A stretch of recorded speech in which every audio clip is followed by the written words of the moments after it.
Hello, my friends, Evolutionary Energy Arts family. Well, guys, all those reports that we have been getting from you guys all over the country and, even around the globe, but really around the country, we've been getting so many reports of strange activity, like in Omaha, Nebraska, and in Florida. We had reports of B-2 stealth bombers en masse. And we've had a lot of reports about all sorts of, just high military activity going on. Well, it turns out there is an exercise, a massive exercise that's been going on. And this is the war zone. And there's more than that, too, because we have some really disconcerting statements being made from different officials, both, really on every side when we're looking at what's going on right now with the trade war and the all new Cold War, because that's really what's kind of going on right now, or perhaps even something bigger. And this is out of the drive, and this is all about the military. This particular website, lots of info. Conga lines of U.S. Air Force airlifters filled the night sky across the United States for joint forcible entry drill. No, those lights in the sky aren't Santa and company on a dry run. They're the U.S. Air Force practicing to make good on its own naughty or nice list. That's quite a way of putting it. But people that saw this would be scared, to see something of this sort, unless you knew exactly what was going on. Seeing so many military planes in a conga line like this, very disconcerting. Now, this is something that has happened before, this operation. As many of these operations, they are annual, biannual, different along different timelines. However, it's basically the size and the scope that seems to be increasing and out of the norm. So this particular one, this has drawn a lot of attention, and there's a lot of things going on, as I was saying, that's very disconcerting. Right here, out of the Free Beacon, Russia dispatching blackjack bombers to Venezuela, and nuclear-capable jets to bolster leftist Maduro's regime. And we had talked about Venezuela and Russia just signing a pact, agreements on many different things. And we were talking earlier this year often about what's going on in Venezuela, with basically, the civilians starving, suffering, leaving the country en masse, and really it's all about the oil and all about, again, assets, as we've seen so many times over and over. And so there's a strengthening, as we've been saying, along both South America, Central America, and Africa, with Russia and China and the BRICS nations. And this is really huge. Russia is deploying nuclear-capable Tu-160 Blackjack bombers to Venezuela this week, and as part of an increasingly provocative pattern of bomber training flights, according to American defense officials. At least 2 Blackjacks will fly from a strategic Air Force base in Russia to Venezuela as part of a series of training exercises that will include long-range refueling, said officials familiar with Russian plans for the flight. The bomber foray to South America will be Russia's 7th training flight for Blackjack bombers in the past 3 months. See, this is what's different, is the size, the scope, the frequency. Everything is upticking tremendously. Mark Schneider, a former Pentagon official and specialist on the Russian military, said Tu-160 flights are unusual and increasing. There were 6 announced Tu-160 flights of the provocative type during the last 3 months, which is a lot. The most recent incident took place near Norway in late October, when Tu-160s were being shadowed by British and Norwegian jet fighters over the Barents Sea. Additionally, Russian forces utilized both Tu-160 and Tu-95 bombers during recent strategic nuclear forces drills. And Defense Ministry announced that the recent Ocean Shield exercise in the Mediterranean involved blackjacks that were described by the Russian Defense Ministry as involving undisclosed new tactics. And remember, we've been talking about all the new weaponry, and it's I want you guys to be aware of this because I mean it's so clear what they're trying to do here, and the threat I think is real. I don't think this is fear mongering. I mean I think this is obvious when you really look at what's going on. It's very disconcerting. And of course, we have seen crazy people do crazy things. We just had December 7th pass us, and of course, December 7th is a day that will live in infamy, right? As Pearl Harbor.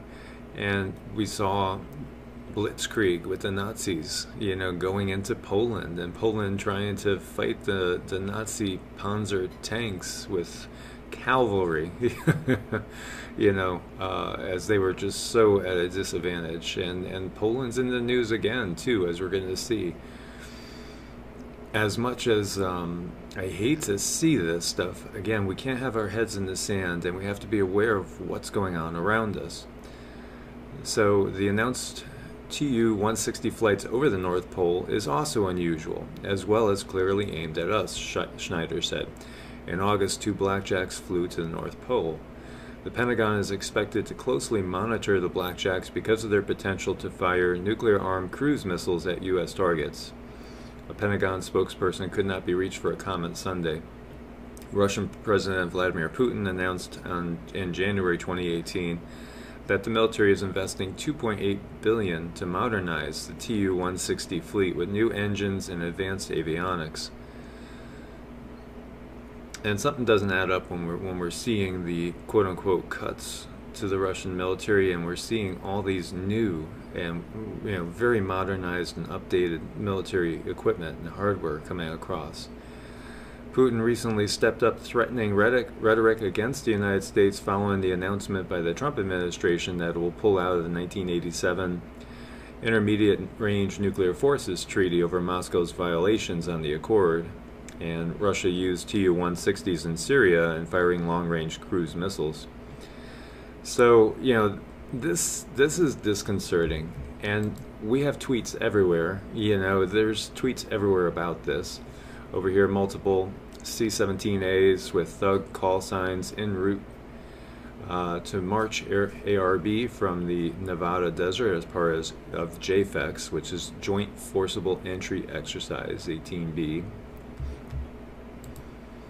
This is a Civ Mil Air conga line of 18 USAF Hercs over Texas. And this is Chandler Cody, who was reporting on military movement as well. And if you guys are interested, the sound of 26 C-130s prepping for takeoff. And again, that was Civ Mil Air.